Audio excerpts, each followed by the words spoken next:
TRXI Kappa Black. So para kay sir na to, Ivan ng Misamis Oriental. So shoutout sa mga subscriber namin dyan, and shoutout kay Sir Ivan. So guys, isa to sa mga naka-clearance natin. Makikita nyo siya sa clearance folder. So si Hi Kappa 5.1 TRX, naka metal slide na siya with markings, naka metal lower frame. So yung lower frame niya meron ng slot doon, rail slot for attachments. So naka fiber optic front and rear sight na rin siya. Barrel is threaded with 45 ACP markings. So meron na rin siyang magwell. FPS out of the box is around 300 to 350. And dun sa box niya mismo, ang kasama is optic attach or optic plates. Ang compatibility nito is sa doctor side. Magazine capacity is 30.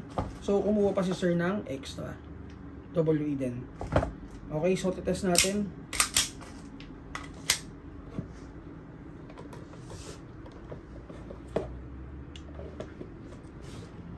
Firing.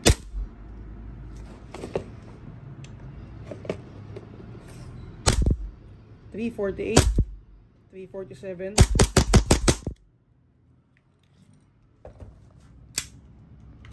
Check na rin natin yung isang magazine.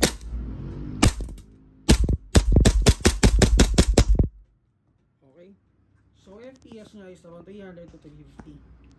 So ang gamit nating gas doon is 12 kg. Ito rin kinuha ni sir. 10.20 jar na BB. Okay, so yun.